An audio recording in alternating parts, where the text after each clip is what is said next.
Mirpur buffet লাঞ্চে আমরা সবাই সাজ্জা কাজ্জা পড়ছি, খাবার দাবার খামো এবং কি ছবি তুলমো।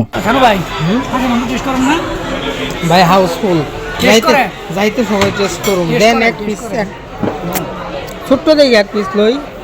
সাইদ ভাই আমারে কইতাছে হাঁসের মাংসটা কেমন হয়েছে একটু টেস্ট কইরা দেখেন। আমি একটু টেস্ট কইরা দেখলাম। এইদিকে আমগো বড় ভাই, ওই যে ব্লু কালার শার্ট পরা বড় ভাই কিন্তু আফাইরার মতো খাওয়া শুরু করছে। বড় ভাইয়ের খাওয়াটা একটু দেখি আমরা। আমাদের পিছনে আবার আপামনিরা ছবি তোলা নিয়ে ব্যস্ত।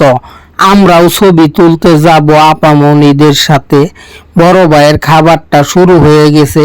এইদিকে সাইদ ভাই কয় আমি নাকি এআই খাইতাছে প্রোটিন, আর কয় খালি এগুলো হইলো সব এআই, এগুলা প্রোটিন মোটিন কিচ্ছু না। বড় ভাই খাবার মুহের ভিতরে দিয়া জাম বাজায় হারছে।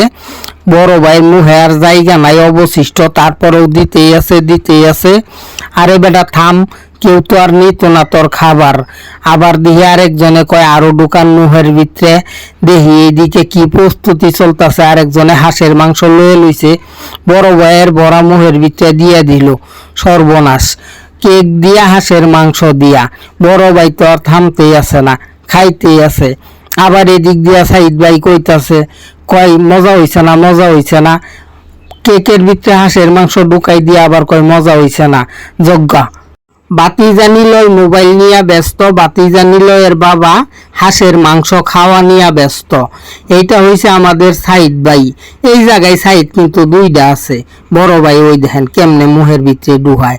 আমি বড় ভাইয়ের খাউন দেখে অবাক। আপনার ঘরে আর কি কমো, আমি খাউন দেখাই তো আমি কুল পাইতাছি না। এইদিকে দেন হাঁসের মাংস কামড়ায়া উল্টা পাল্টা কইরা আলাইতাছে। আরেকজনে নীরবে খাইতাছে। ওর ভিডিওটা একটু কম নিছি। এই যে এটাও কিন্তু আমগো সাইদ ভাই। ঘটনা হইছে এই জায়গায় দুইটা সাইদ হয়ে গেছে গা। এখন সবাই খাওয়া দাওয়া শেষে আপামনিদের সাথে একটু সেলফি তুলতে যাইতে হবে। দেখি আপামনিরা কি করে। আমরা আলোচনা করতাছি, এদিকে বাতিজা নিলয় আর আমাদের বড় ভাই ব্লু কালার শার্ট পরা ছবি তোলার জন্য গেতাছে। আমরা এই জায়গায় চিন্তা করতাছি ওই জায়গায় আমরা যাবো কিনা, কারণ মহিলাদের ভিড় একটু বেশি। তারপরেও আমাদের যাইতে হবে, কারণ সময় যেহেতু শর্ট পইরাইছে। আর এই আপারা পড়ছে, এই চান্সে আমরা ছবি তুইলা ফালামু। আপারা যাইতাছে গা, জানগা। ওইদিকে আমাদের সাইদ ভাই গেছে গা, বাতিজা নিলও গেছে গা। এখন আমি যামু। এদিকে বড় ভাই তো সেই একটা পাট লইয়া ছবি তুলতাছে। বাতিজা নিলই তো পুরাই দিলেন।